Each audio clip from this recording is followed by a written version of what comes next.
Il ne faut pas confondre les affaires internes de la Côte d'Ivoire et les enjeux panafricanistes. Il ne faut pas confondre les deux. Et je démontre ça. Mon cher Guy Fondop, on va continuer à appeler affaires internes à la Côte d'Ivoire le fait qu'un président de la République, son palais est bombardé par une armée étrangère, l'armée française. Parce que là, on a tenté de nous provoquer, nous, les panafricanistes, et on va se défendre. Va-t-on continuer à appeler affaires internes d'un État le fait qu'un président élu démocratiquement, reconnu comme tel, parce que vous appelez communauté internationale, son palais est bombardé en mon vision par une armée étrangère. Un. De deux, sur la base de la déclaration d'un président français, Sarkozy, qui depuis lundi dit je te donne 3 jours pour quitter au pouvoir. Mon cher Guy-Fondon, écoutez bien. Il est bombardé, son épouse est humiliée, on le sort du palais. Plus grave, on l'envoie à la CPI.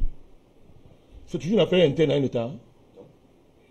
Guy Fondop, va-t-on continuer à parler d'affaires internes lorsque vous placez quelqu'un au pouvoir, une communauté dite internationale autoproclamée viole tous les principes de base du fonctionnement des États, viole tous les règles diplomatiques et s'en va installer par la violence en marchant sur plus de 5000 morts officiels, plus de 5000 morts, mon cher Guy Fondop, pour placer un monsieur au pouvoir.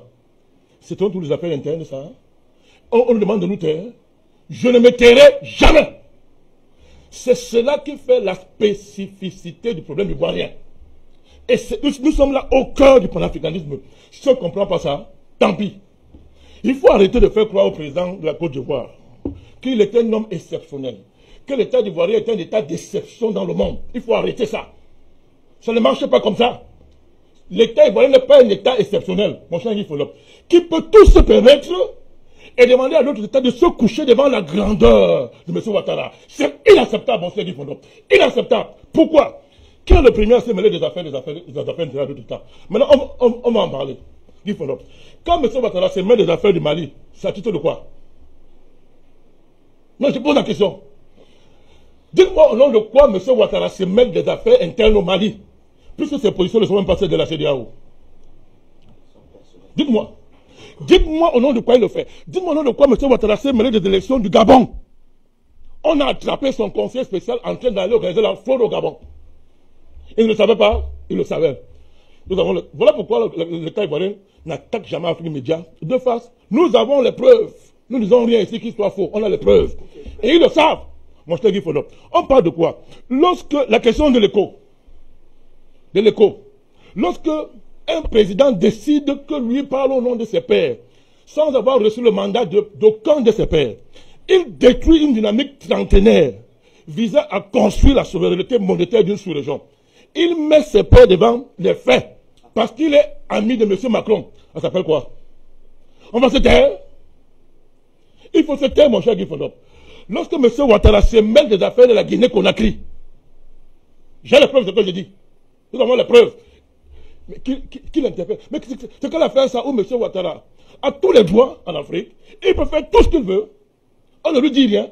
Et quand on l'interpelle, quand on fait des débats politiques et géopolitiques sur la Côte d'Ivoire, il faut qu'il menace. Demande qu'on nous interdise. Mon cher Guy Fondop, si les gens acceptent ça, nous sommes les êtres humains. Donc, nous sommes en guerre géopolitique, Guy Fondop. Quand vous voyez le dispositif, dans le monde entier, les médias, l'Europe a ses médias, la France a ses médias, les États-Unis, tous les grands pays ont leurs médias, ils se font la guerre. La Chine a ses médias, la Russie a ses médias pour faire la guerre géopolitique. Au nom de quoi on demande à l'Afrique de se passer de la seule chance qu'elle a eue depuis 50 ans, avoir un média qui s'est élevé au niveau des enjeux géopolitiques du XXIe siècle. Parce qu'il faut faire plaisir à M. Ouattara?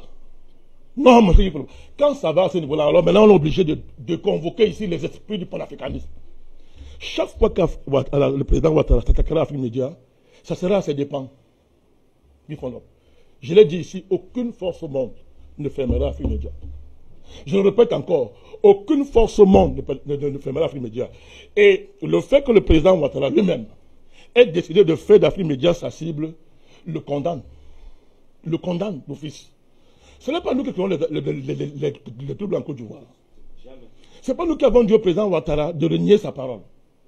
Ce n'est pas nous qui l'avons envoyé il y a quelques mois d'aller se moquer du monde entier en disant qu'il est le plus grand démocrate. D'autres présidents sont des gens qui aiment le pouvoir. Il a fait un grand show devant les instances les plus solennelles de son pays.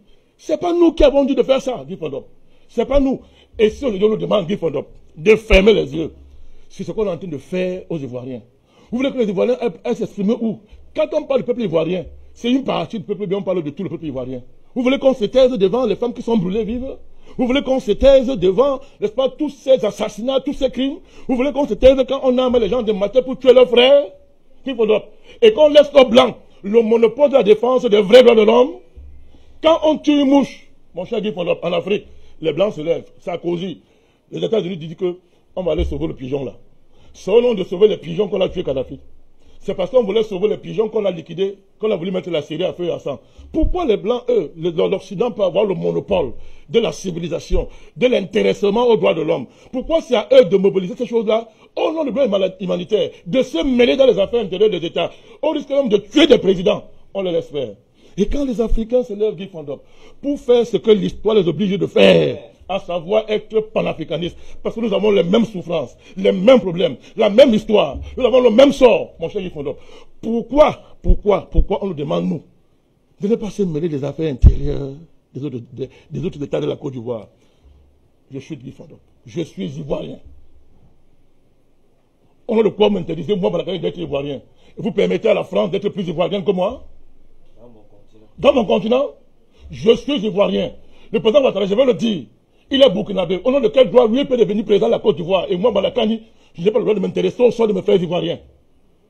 Je suis panafricaniste. Je suis ivoirien. J'appartiens à tous les États africains. Je suis un afro universel. Je suis intéressé par le sort de l'humanité partout où elle se trouve.